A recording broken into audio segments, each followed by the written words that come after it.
Here we are backstage at the Lumonisity Flashover Recordings event at the Amsterdam Dance event with Daniel Skyver. Daniel, hello, how are you? I'm very good, thank you. Looking forward to playing in 20 minutes.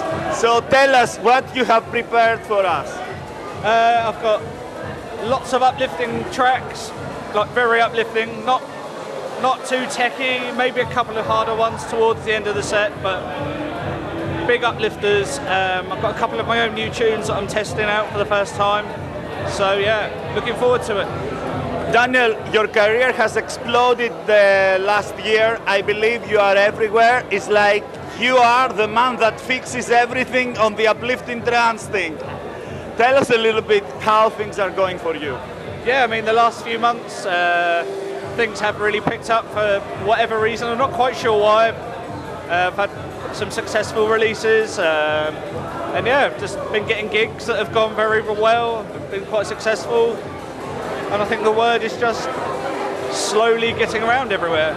So it's, it's been a lot of hard work, and I think I'm just starting to see the end of a lot of hard work really in the studio. So yeah, just need to keep it going really. Would you like to pick up for us your top 3 releases the last year that you believe are the ones that define the Daniel Skyver sound? Now that's a difficult question. I'll tell you my personal favourite tunes that I've made so far. There was a tune called Tantrum on Monster. That was one of my personal favourites. I think that one made people realise. Then shortly after that I did Touching the Sky on Damaged, and I think that helped lift things.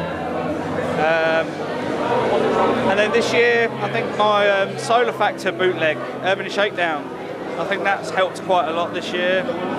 And of course your grotesque remix on the well-known classic. Yeah, and then I've done Ralphie B Massive recently, which Ram asked me to do, so that's gone really well.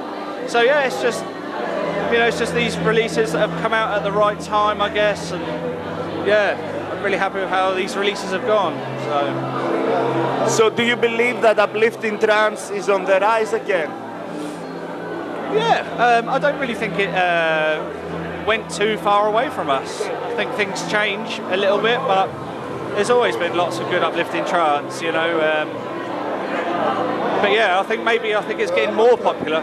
So you have been associated with the Lumonisity Events. You have been in many of their events. What do you think makes them special? I think what makes them special is the people that come to them. It's pure trance fans from all over the world. Lumonisity have got the right ethos. They've got the right, what do I say?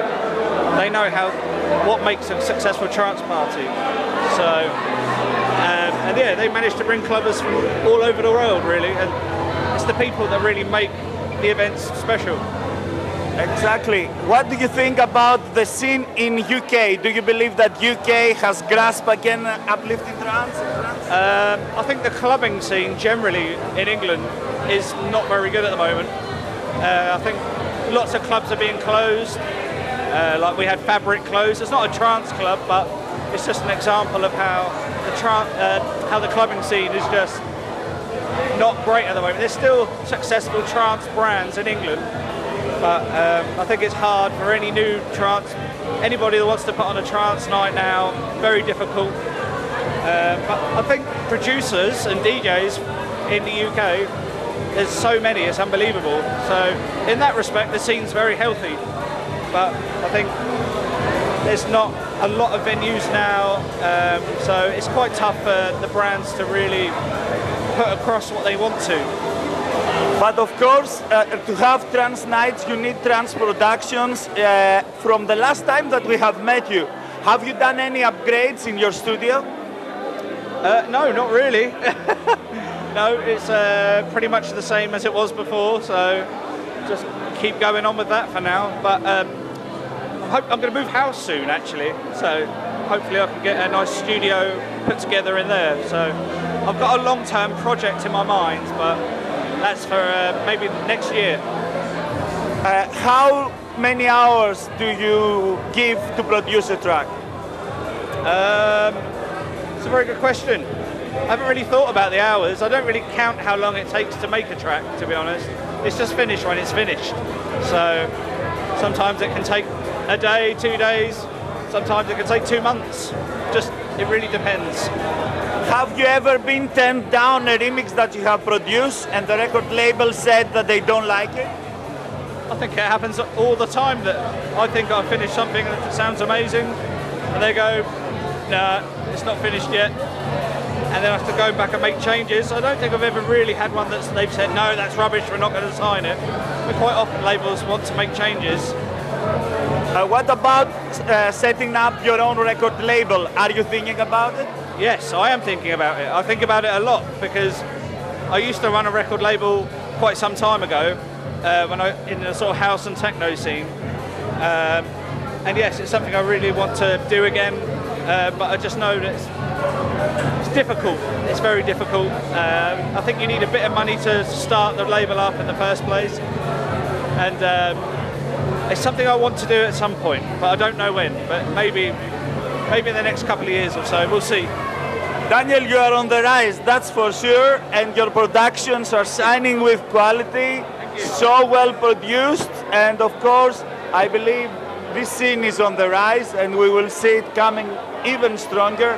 So we need producers and DJs like you. Good luck in your DJ set. Just a last question about Amsterdam Dance Event. What is your opinion about it? It's great. I've been here before. You get so many people coming to all the great events going on around in Amsterdam. So, yeah, great stuff. Good luck then. Have fun. Thank you, sir. Thank you very much.